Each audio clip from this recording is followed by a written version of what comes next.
একটা টিকটক কেন বানাচ্ছ না? এই সেলিব্রিটি তুমি আর হতে পারবা? কোন সেলিব্রিটি?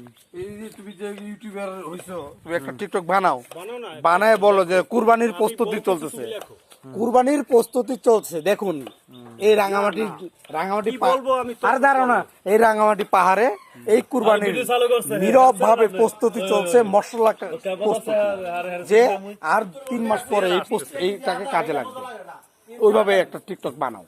আরে হ্যাঁ, ক্যামেরা ধরছে, হ্যাঁ ওই যে দেখেন ঘুরাইতেছে হয়তো হ্যাঁ যে সুন্দর করে কথাটা বুঝাই বলো। ইউটিউবার হ্যাঁ যে রংপুরের গিয়া মঙ্গলায় ফেরত বোঝা যায়, এই দেখেন ধরবে না ক্যামেরা।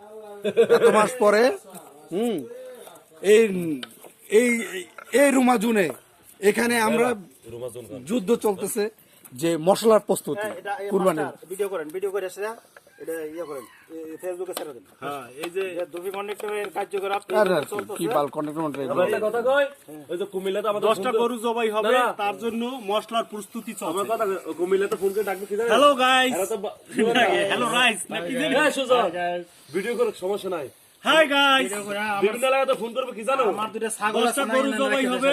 আমরা ইউটিউবারের খবর আমার দোস্ত বকুলের নানির নামে শ্রাদ্ধ হবে, 40 হবে, এই জন্য মশলা কাটার প্রস্তুতি চলছে। দুইটা ছাগলের নামে দোয়া করবেন 3 রাত যেন আমরা সফলতা অর্জন করতে পারি। 3 রাত 3 দিনের খাওয়ার আয়োজনের প্রস্তুতি চলছে, মশলা কাটিং। 3 রাত ঢাকাতে রাত্রে 11টার পরে খাবার চলে, দেখছো ওই যে আদামন যদি ঠিক ওই ভিডিও, ঠিক ওই মাস্টারে ওই যে ভিডিও করছে, এটা এই তোমার প্রচার করবে, এটার মধ্যে আরো কিছু লাগাই দিবে।